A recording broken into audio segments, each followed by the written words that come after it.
Welcome back, ladies and gentlemen. This is David Patrick Carey with Church of the Eternal Logos, and this is members-only exclusive video content. Thank you all so much for being here and supporting my work and being website members, of which I think I'm actually going to make the first half of this video available as a premiere over on YouTube so people can see a little bit of what is in store if they were to become website members. So if you're on YouTube and you're watching this, and you'd like to see the full video as well as other exclusive video content, make sure you go over to davidpatrickcarey.com/register. I would greatly appreciate it. For a cup of coffee, $5. You can have access to an exclusive video library of tons and tons of videos. So in this one, though, I think it's actually pretty interesting. It has to do with an article titled "Why the Future Doesn't Need Us," written by a gentleman named Bill Joy. And this article has come up multiple times in my research, again, just looking at transhumanist literature and transhumanism. And this is actually coming from a man who is very critical of where he saw technology moving. He was a chief scientist at Sun Microsystems, and he wrote this article criticizing where he thought things were going in regards to transhumanist ideals, robotics, genetic engineering, nanotechnology, this type of stuff. And now this article, though, is from April of 2000. And so a few of the prominent people we've already spoke about, such as Ray Kurzweil from Google and extropian philosopher Max Moore, one of the leading philosophers regarding transhumanism. We did a whole stream on extropian philosophy. Of course, Max Moore and Ray Kurzweil were very critical of this article, but this has been described as a sort of neo-Ludditism. And for those of you who don't know, Luddite is just a term referring to somebody who refuses to sort of accept or utilize technology, and sort of neo-Ludditism is a term thrown around to criticize people who are skeptical about where artificial intelligence, nanotechnology, CRISPR, gene editing technology, and all this stuff may lead us.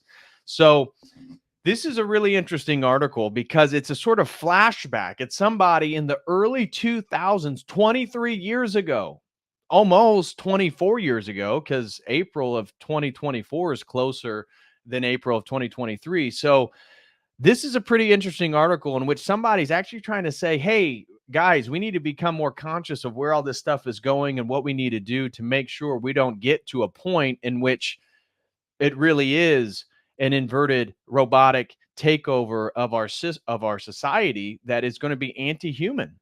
You know, it's Skynet. He's warning basically that Skynet might be a possibility. And if you've heard recently, you know, the people who did the documentary The Social Dilemma, which was talking about how social media is basically moving people further down their brainstem for their dopamine release. And this is tied with the diminishing attention span, especially of younger people who just sort of doom scroll over and over and over to get that dopamine hit over and over and over. And so they've recently been talking about the AI dilemma, and they were just on Joe Rogan. Now, you can imagine these are people from Silicon Valley. They're going to have those sort of progressive sentiments. But what they were highlighting, I thought was interesting, is one of the reasons why I paid attention to the conversation, because they were describing that the general mentality of people working on these advanced artificial intelligence, they believe that what their goal is to basically develop it as fast as you can, essentially an arms race with China, Russia. You have ChatGPT and Microsoft. You have Google. You have all these other companies that are racing to build a AGI, an advanced general intelligence. And what distinguishes that from just artificial intelligence is that artificial general intelligence is basically, once it reaches the capacity to be better than humans at essentially every category. And so we are rapidly approaching that point. Some people speculate, given what's happened over at ChatGPT with Sam Bankman-Fried and him sort of being taken out of position, then brought back, with IBM stock sort of soaring, and nobody really knows why, that maybe there's something happening in the AI world that the public isn't aware of. And even these gentlemen from The Social Dilemma and now the AI Dilemma speculate that the same thing could be true. Elon Musk, in an interview discussing ChatGPT 4, and now they're working on ChatGPT 5, he speculated that the same thing could be true, and that's why people maybe pulled Sam off the board, and then he was reinstated. So therefore, everything that's happening, this is really an interesting snapshot 23 years ago. And so I want to dive into this article. I found a PDF version because it was written in Wired magazine, which I don't have a subscription for, so therefore I can't read it. But I did find a PDF version, and that's now what I have saved, and we're going to read that. And so I don't want to go over too much of it because we're going to read the article. But in regards to some of the criticisms, I thought it'd be worth sharing. And so, as you know, Ray Kurzweil, author of The Singularity is Near, very critical of Bill Joy's article. Again, our most powerful 21st technologies, robotics, genetic engineering, and nanotech, are threatening to make humans an endangered species, Joy warns. And again, we're going to read the whole article here. But you can imagine that the tech community took major criticisms of this. And so Ray Kurzweil, because Bill Joy was highlighting, hey, maybe we should slow down the development of these technologies. Said, oh, well, should we just tell millions of people afflicted with cancer and other devastating conditions that we are canceling the development of bioengineered treatments because there is a risk that those same technologies may someday be used for malevolent purposes? Of course, they always, just like we saw with Neuralink when we did a deep dive into Elon Musk Neuralink and the history of brain implants, it's always characterized as a medical benefit, right? But just like Neuralink, the explicit purpose is for a full human symbiosis with artificial intelligence because, as you know, Elon Musk has warned about AI, and therefore we can't defeat AI. So the only way to make sure AI isn't anti-human is that we fuse with AI, and that's the purpose of Neuralink. So we see, again, Kurzweil has criticisms. Here we have Max Moore, again, the philosopher of extropianism we did a stream on. So extropian futurist Max Moore shares Kurzweil's viewpoints on matters of the impractical and ineffective nature of technological relinquishment, but adds a larger moral and philosophical component to the argument, arguing that the perfection and evolution of humanity is not losing our humanity, and that voluntary sought increased capacity in any domain does not even represent a loss of any kind. Now, this is interesting because, again, in that stream, I talked about philosopher David Peirce, who wants to eliminate suffering through nanotechnology and even potential deactivation of various brain centers. Now, I argue, especially coming from a Christian and Orthodox perspective, that that is certainly a loss of aspects of our humanness. So, I don't really agree with Max Moore saying that basically building cybernetic robotic structures for us to fuse with, this is actually a sort of loss of our humanity, despite whatever these people want to claim. So without further ado, let's get into this article because it's really, really interesting. And again, it's from April of 2000 in Wired magazine, April of 2000. And it's titled, Why the Future Doesn't Need Us. Our most powerful 21st technologies, robotics, genetic engineering, and nanotechnology are threatening to make humans an endangered species, by Bill Joy. Again, this is somebody who is a chief engineer at Sun Microsystems. So not somebody who is not familiar with how these technologies work, but somebody who may have been trying to blow the whistle quite early. So let's read. From the moment I became involved in the creation of new technologies, their ethical dimensions have concerned me. But it was only in the autumn of 1998 that I became anxiously aware of how great are the dangers facing us in the 21st century. I can date the onset of my unease to the day I met Ray Kurzweil, the deservedly famous inventor of the first reading machine for the blind and many other amazing things. Ray and I were both speakers at George Gilder's Telecosm conference, and I encountered him by chance in the bar of the hotel after both our sessions were over. I was sitting with John Searle, a Berkeley philosopher who studies consciousness. While we were talking, Ray approached and a conversation began, the subject of which haunts me to this day. Now, John Searle, He's actually one of the arguably the most famous and influential philosophers still living. And he was an analytic philosopher, went back with Derrida and Foucault and many of the French intellectuals, especially in the 60s.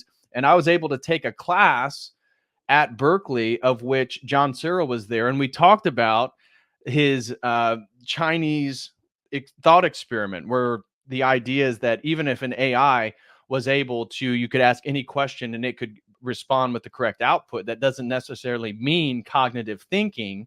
And he uses the thought experiment of the Chinese room, where imagine you can ask any question, there's a big box, and so let's say a robot or somebody is inside, you enter it in, they don't even really understand the question, they just match it with a infinite series of, let's say, books that they could open it up, match the question, and therefore then it has the appropriate response, and then there comes out the response. And that is not exactly cognition or thinking. And so John Searle has been very critical of the perspective that there's going to become a sentient AI, of which he comes at it from an analytic philosophical perspective. I as well, but also come at it as an Orthodox Christian, and don't think that the absence of a soul even allows for true cognition, of which we are made in the image of God. So I just want to throw that in there. Anyways, I digress. Moving forward, I had missed Ray's talk in the subsequent panel that Ray and John had been on. And they now picked right up where they left off, with Ray saying that the rate of improvement of technology was going to accelerate and that we were going to become robots or fuse with robots or something like that. And John countering that this couldn't happen because the robots couldn't be conscious. So now you understand why John Searle is responding that way. While I had heard such talk before, I had always felt sentient robots were in the realm of science fiction.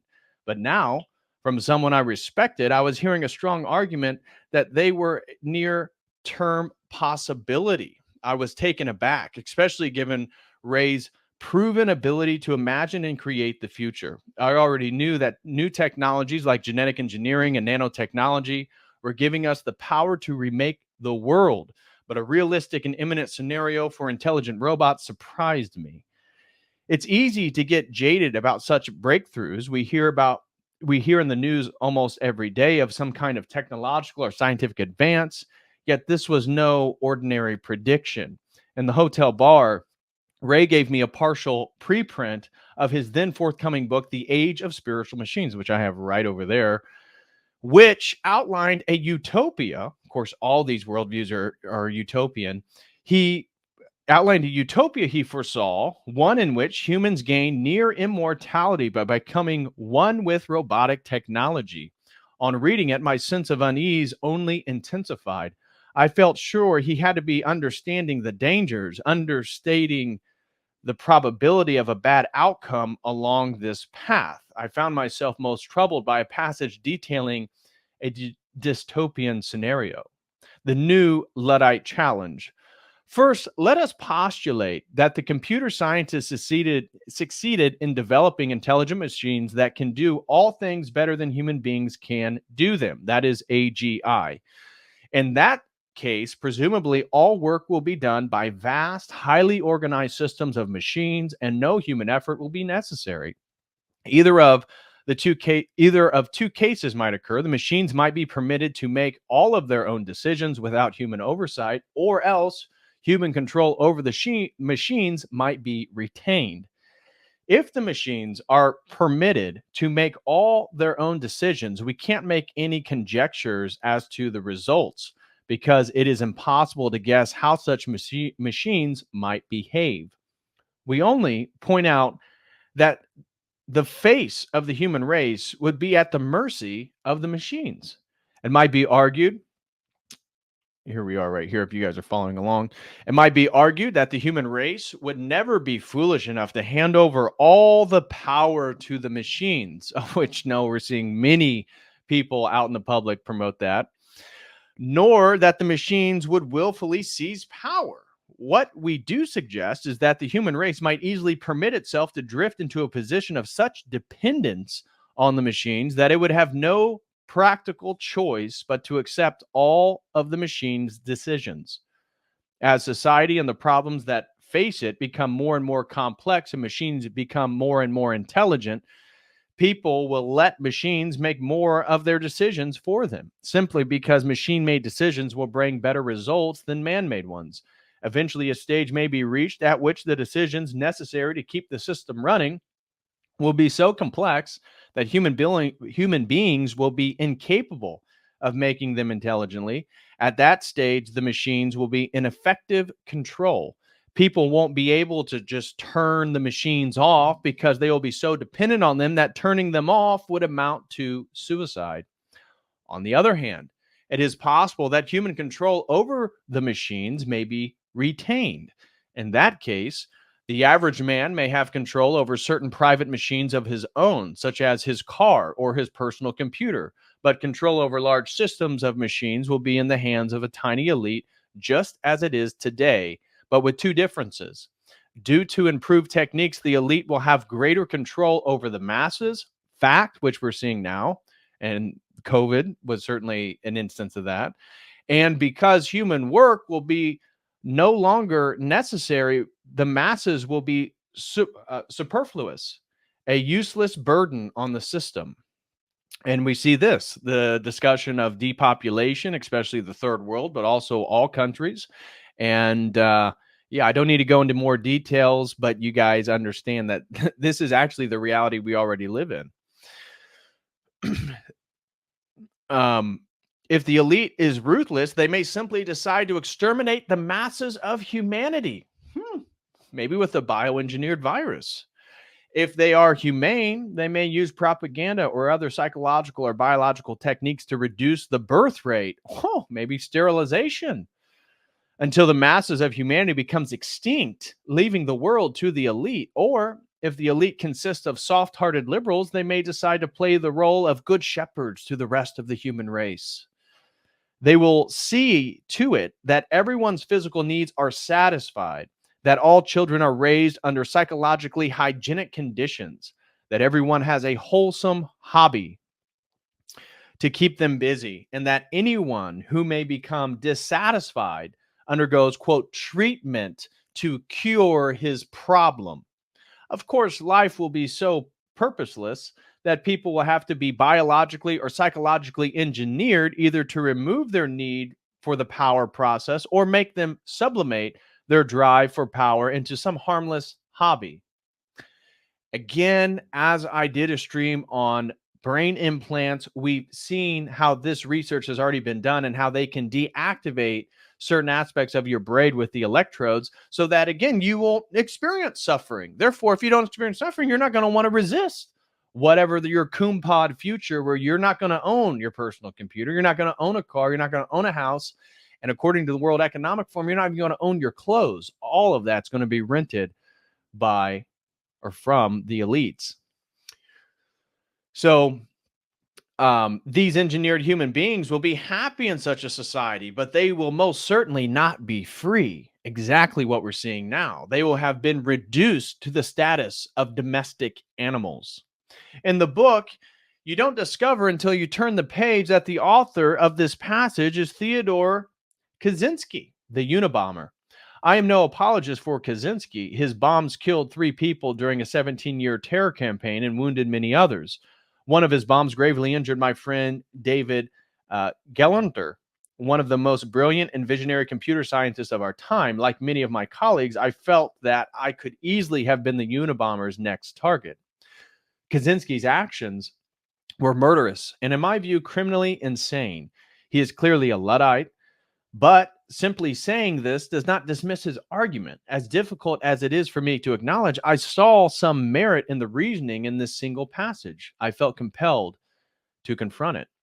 Kaczynski's dystopian future describes unintended consequences, a well-known problem that the well-known problem that the design and use of technology, and one that is clearly related to Murphy's Law.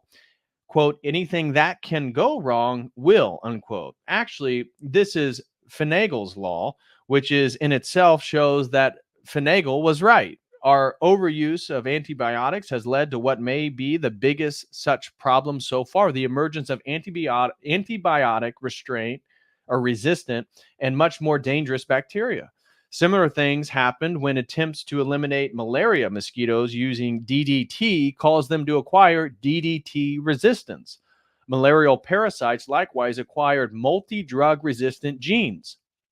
The cause of such surprises seems clear.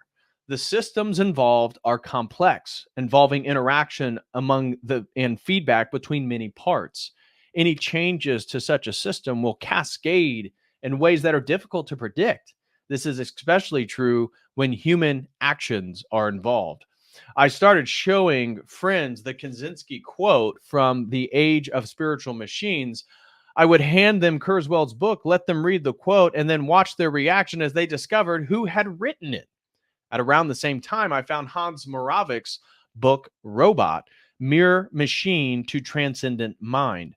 Moravic is one of the leaders in robotics research and was the founder of the world's largest robotics research program at Carnegie Mellon University.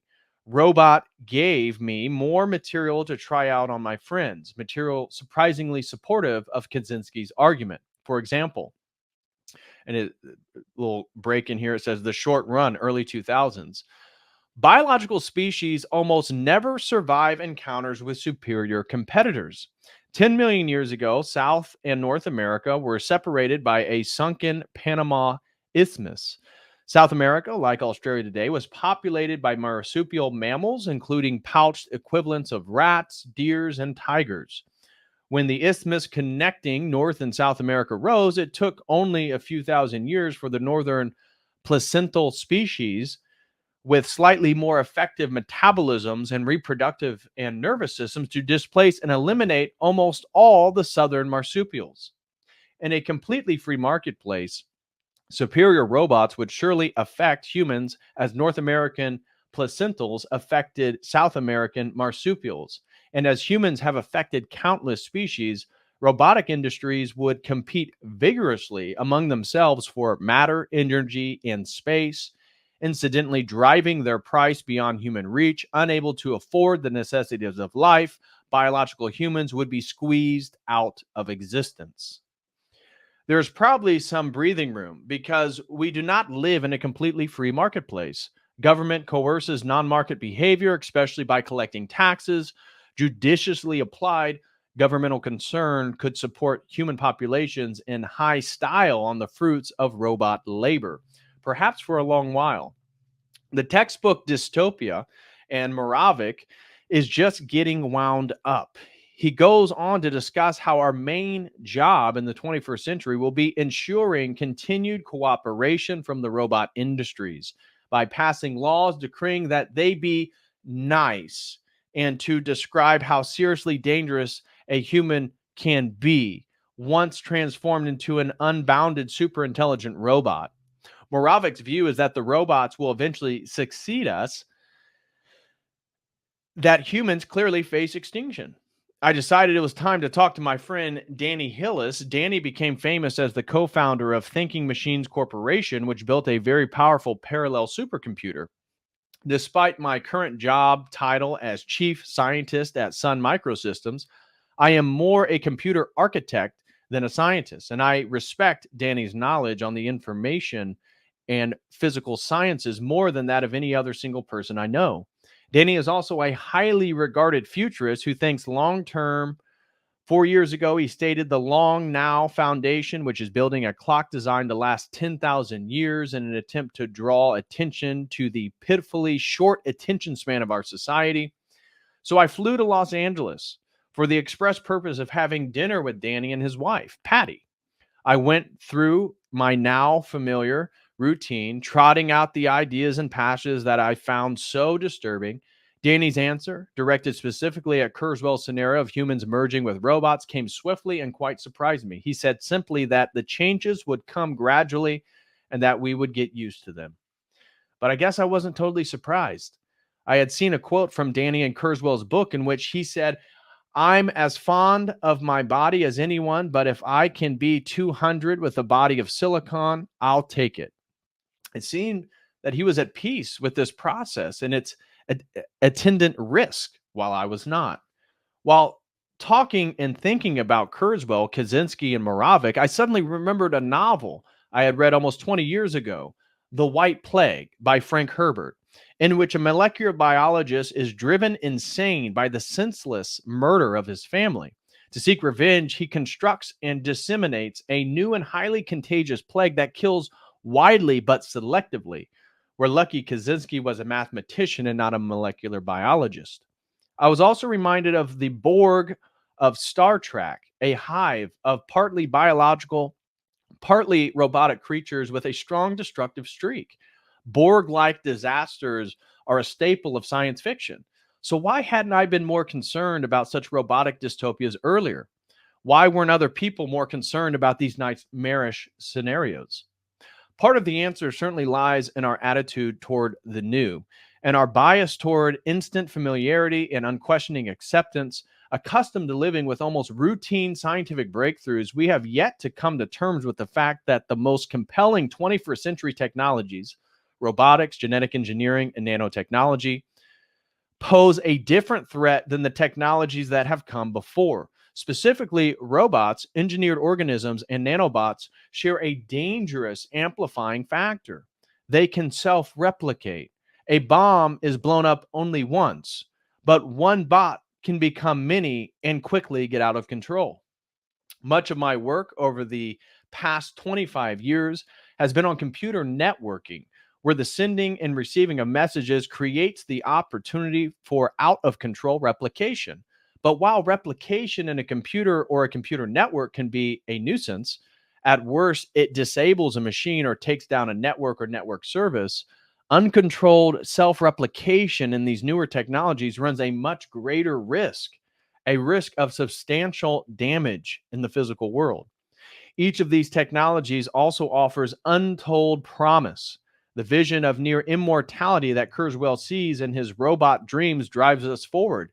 Genetic engineering may soon provide treatments, if not outright cures, for most diseases. And nanotechnology and nanomedicine can address yet more ills. I want to stop there and just highlight that if you guys have been following CRISPR is one of these genetic engineering companies. The work that they're doing is incredible. They can now you can select eye color, you can select hair color for your child.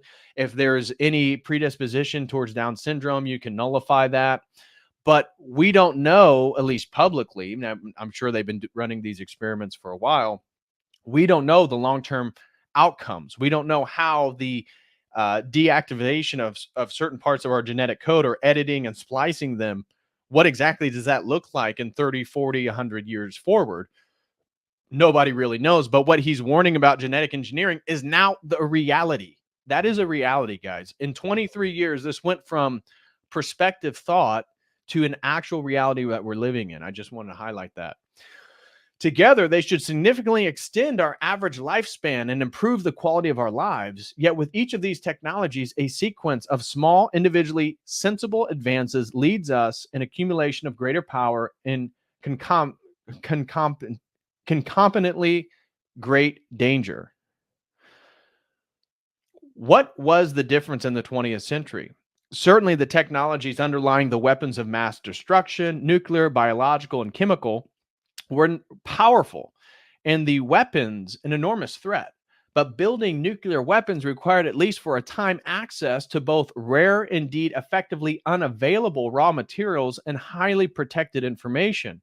Biological and chemical weapons programs also tended to require large scale activities. The 21st century technologies, genetics, nanotechnology, and robotics, are so powerful that they can spawn whole new classes of accidents and abuses.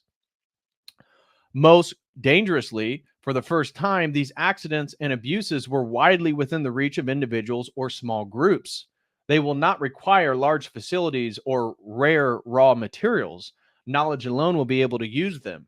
Thus, we have the possibility not just of weapons of mass destruction, but of knowledge enabled mass destruction. This destructiveness hugely amplified by the power of self replication. I think it is no exaggeration to say we are on the cusp of the further perfection of extreme evil.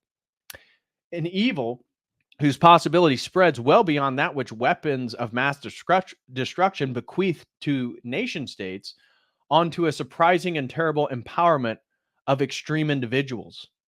Nothing about the way I got involved with computers suggested to me that I was going to face these kinds of issues. My life has been driven by a deep need to ask questions and find answers. When I was 3, I was already reading, so my father took me to the elementary school where I sat on the principal's lap and read him a story. I started school early, later skipped a grade, and escaped into books. I was incredibly motivated to learn. I asked lots of questions, often driving adults to distraction.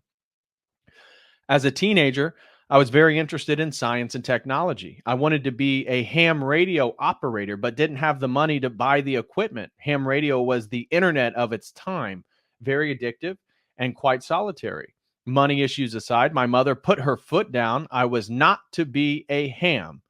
I was antisocial enough already.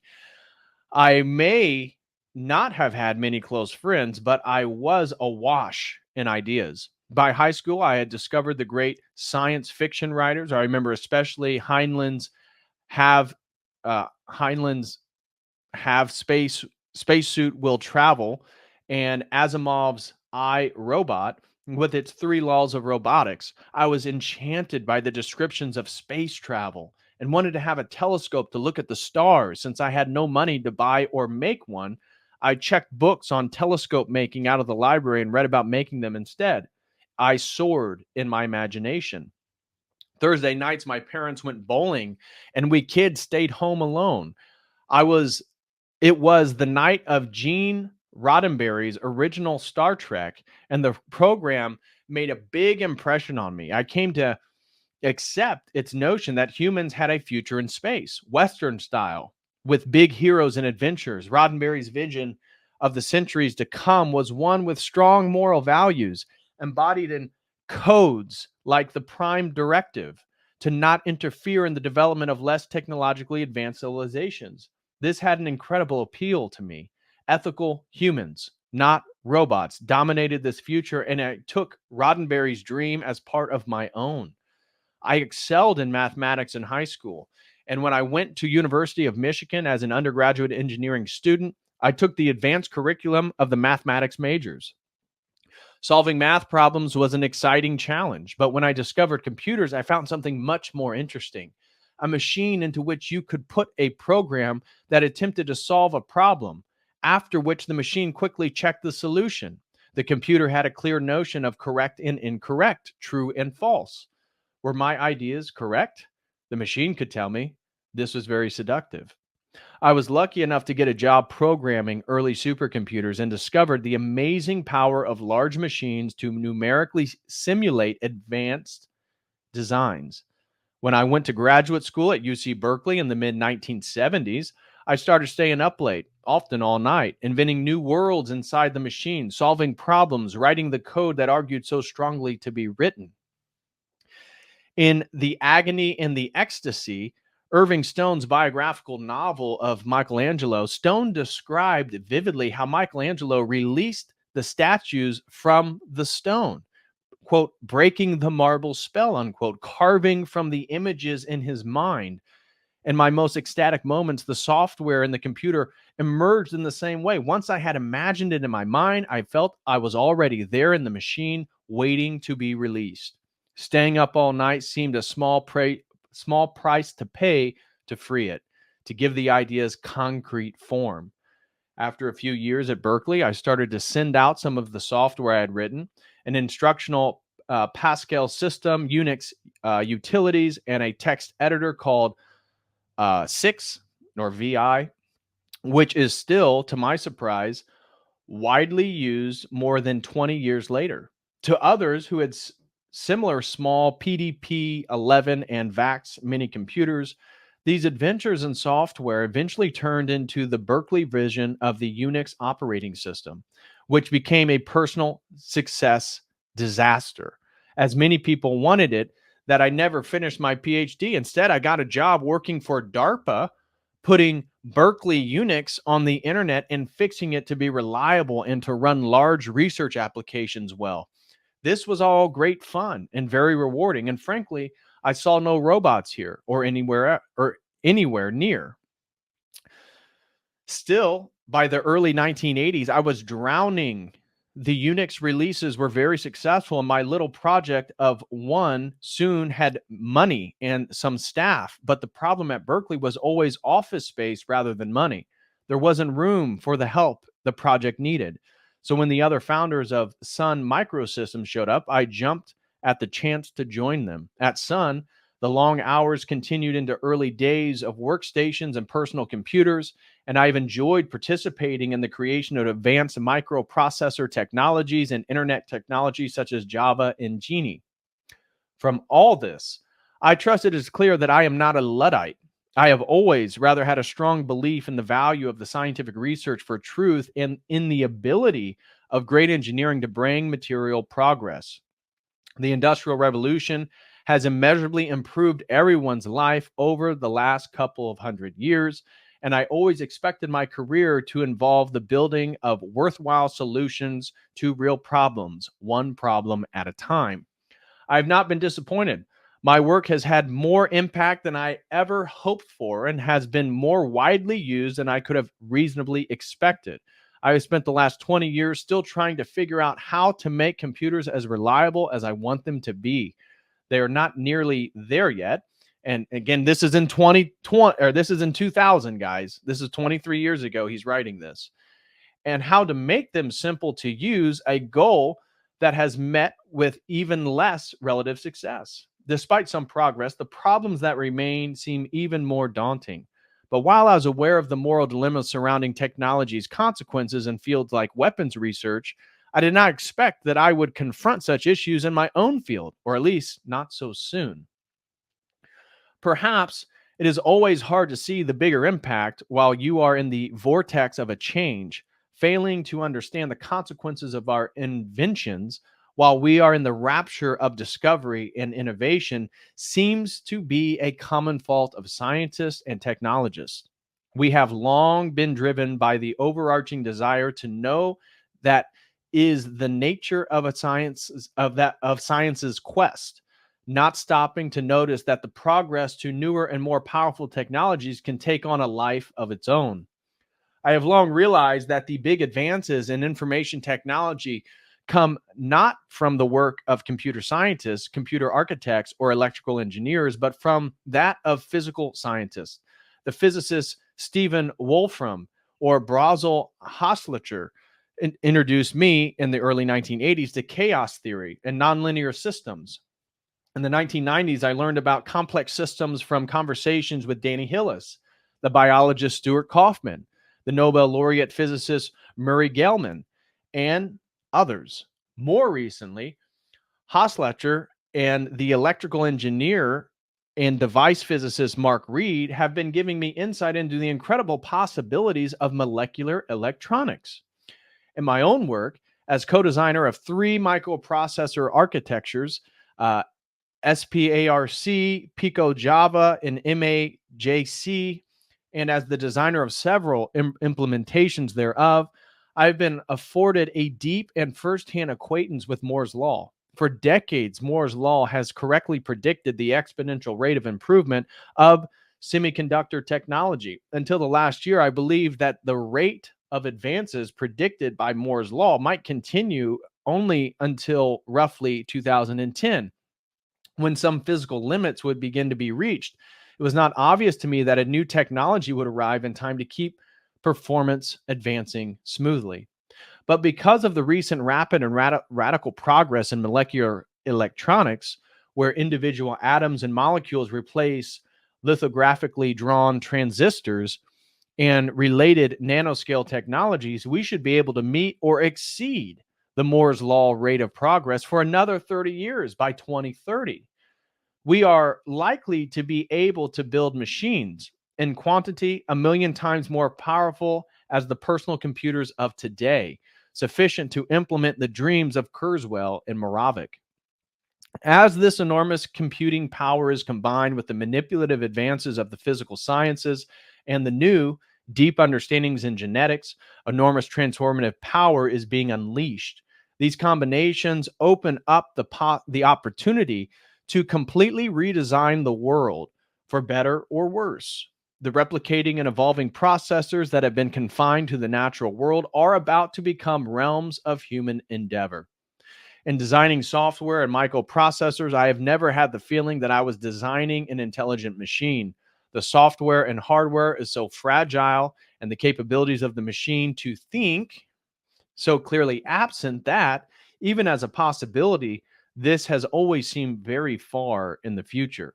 But now, with the prospect of human level computing power in about 30 years, a new idea suggests itself that I might be working to create tools which will enable the construction of the technology that may replace our species. How do I feel about this? Very uncomfortable. Having struggled my entire career to build reliable software systems, it seems to me more than likely that this future will not work out as well as some people may imagine. My personal experience suggests we tend to overestimate our design abilities. Given the incredible power of these new technologies, shouldn't we be asking how we can best coexist with them? And if our extinction is a likely or even possible outcome of our technological development, shouldn't we proceed with great caution?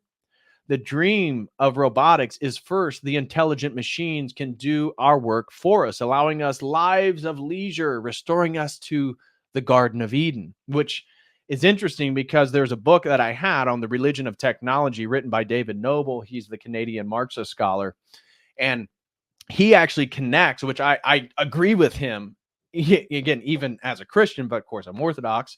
But he actually posits with people like Giacomo Fiore that there were these ideas getting at the end of the Middle Ages and into the Renaissance that technology was going to be the way in which man redeemed the absence of abilities and qualities he lost through the fall, so that we were going to extend ourselves through technology back to the Garden of Eden. I've talked about how this is a different eschatological worldview, that this worldview actually presupposes of continual progress until we reach this sort of Edenic utopian state, which is exactly tied into the transhumanist worldview. Whereas a traditional Christian worldview, yes, we can have progress and it can ebb and flow, but ultimately our eschatology is apocalyptic.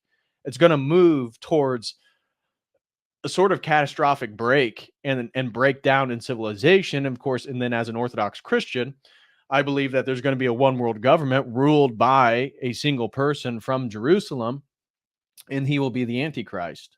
So very interesting here, because this restoring us to Eden is actually totally consistent with other secular scholars, atheist Marxist scholars, tying that technology has actually been part and parcel of this sort of Western sort of heretical belief in technology restoring us to the Garden of Eden. Just want to highlight that.